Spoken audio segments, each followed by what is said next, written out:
Have you ever felt as if you are living in two worlds at once? One visible and ordinary, the other invisible and pulsing with hidden meaning? It is as if your soul hears whispers that others do not notice, as if you carry a compass that points not to what exists, but to what is about to arrive. For some, this sensation is fleeting. For others, it is the very foundation of their existence.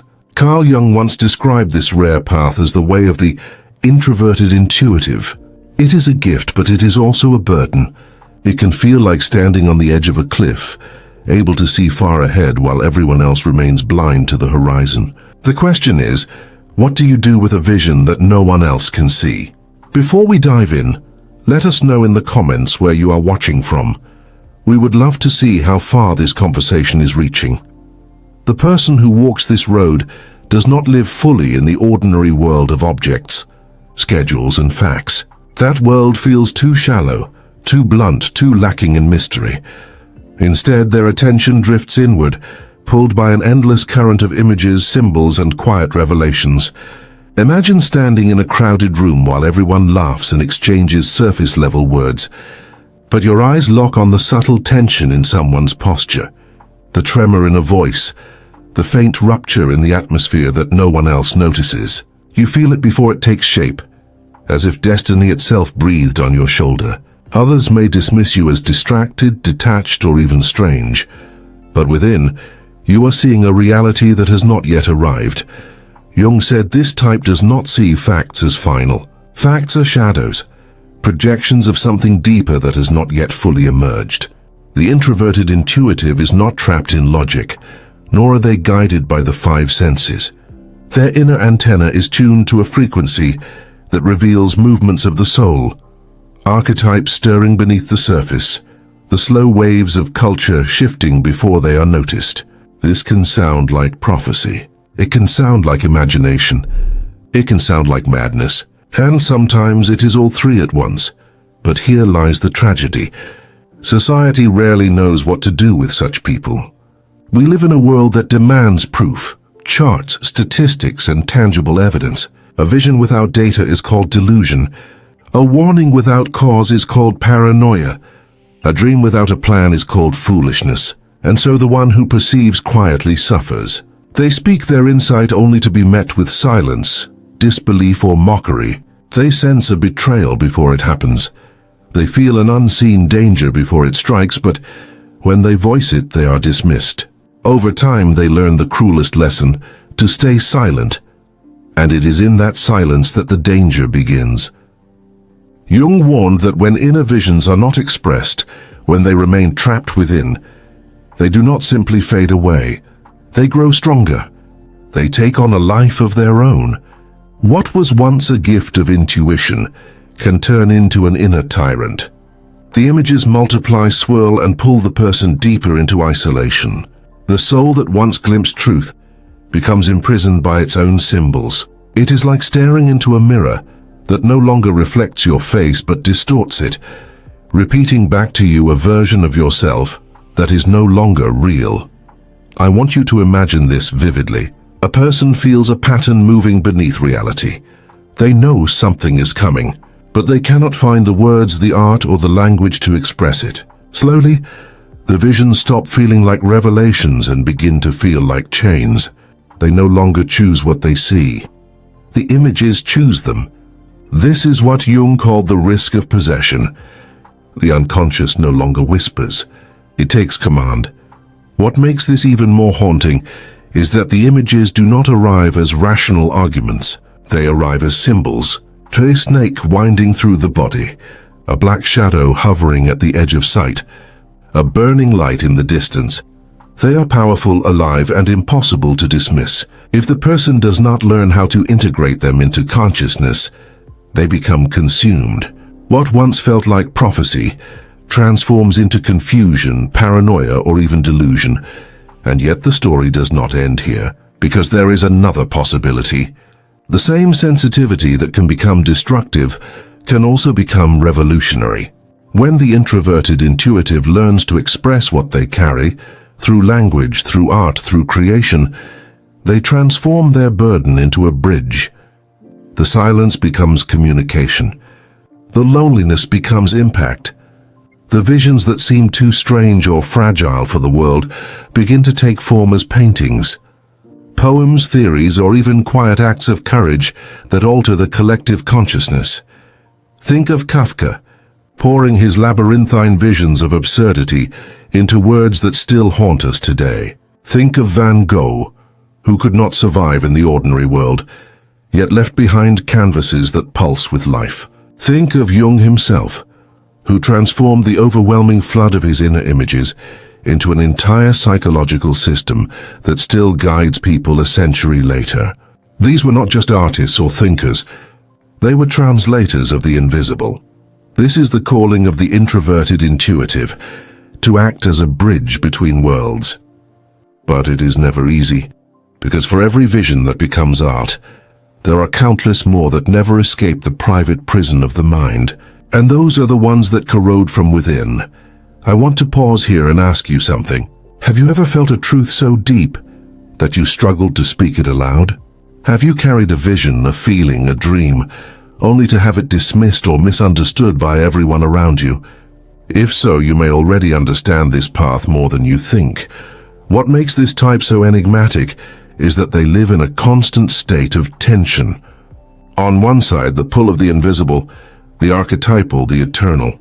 On the other, the relentless demands of the material world. How do you balance a vision that cannot be measured with a society that measures everything? How do you remain loyal to your inner compass without being swallowed by it?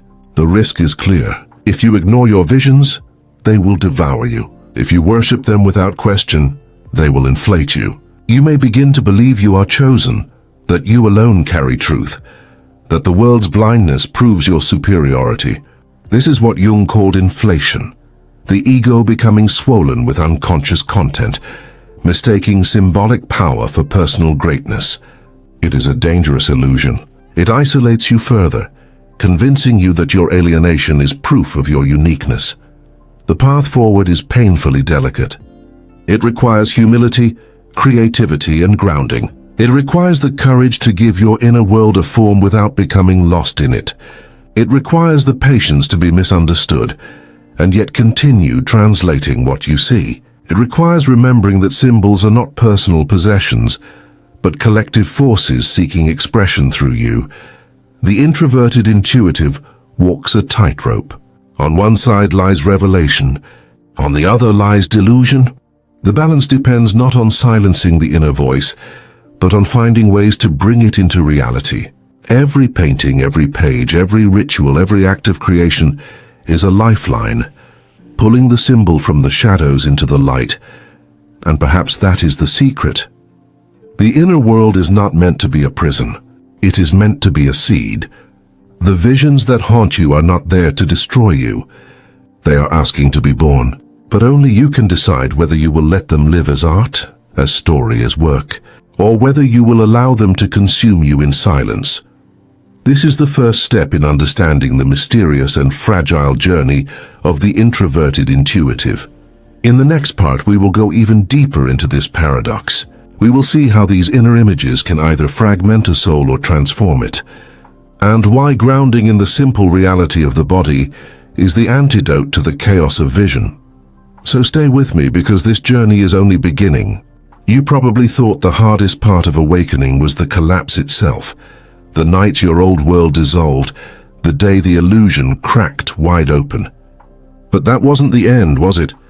It was only the beginning. Because once the veil is gone, you can never unknow what you've seen. The world doesn't snap back to normal.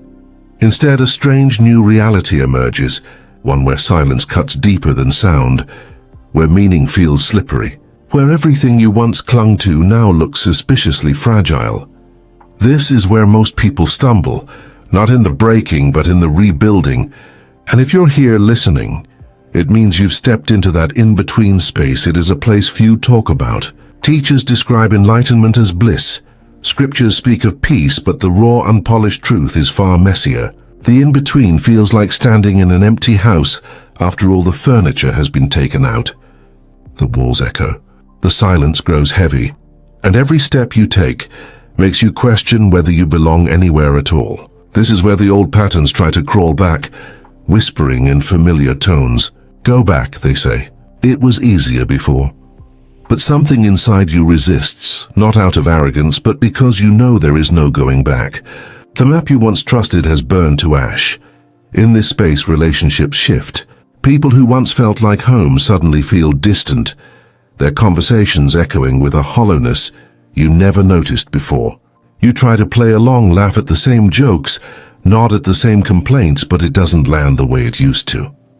You feel like an actor in someone else's play, mouthing words that no longer carry your truth. Loneliness seeps in, not because you are truly alone, but because you are no longer fluent in the old language of illusions. It's not rejection you feel, it's translation. You've begun speaking the dialect of the soul, while the world insists on gossip and noise. But listen carefully. This loneliness is not a punishment. It is a passage. The universe pulls you away not to strip you, but to refine you. Think of it like the space between breaths, that suspended pause where everything rests. This is the silence of becoming. It doesn't feel comfortable, but it is sacred. You are being taught to sit with emptiness, to resist the temptation of quick fixes, to realize that real transformation is not about adding more, but about stripping away until only truth remains. You may notice your body responding too. Sleep feels different. Your dreams become vivid, sometimes haunting, sometimes prophetic. Food that once satisfied now feels heavy, or strange cravings rise for simplicity. Water, fruit, lightness. Even your skin, your breath, your heartbeat, all begin to echo the changes unfolding inside. You might mistake these shifts for restlessness, but they are signals. The body is learning to carry the new frequency you are stepping into. It resists at first, but slowly it adjusts.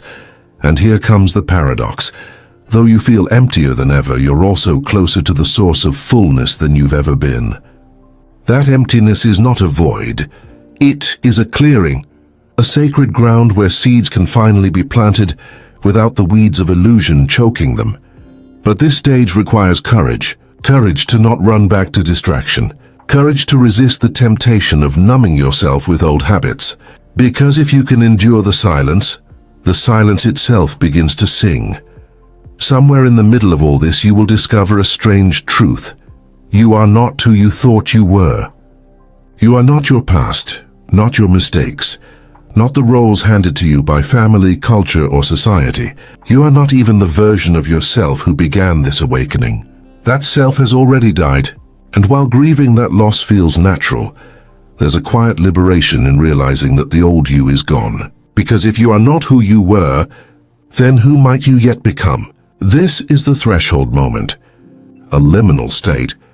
You've stepped out of the skin of the old self, but haven't yet grown fully into the new. It's uncomfortable, yes, but it's also the most fertile stage of transformation. Think of the caterpillar in the cocoon. Inside, it is not simply resting, it is dissolving, turning into something unrecognizable before wings form. The same is happening to you. Dissolution precedes flight. Of course, the world won't always understand. Some will call you distant. Others might accuse you of arrogance, indifference, or coldness.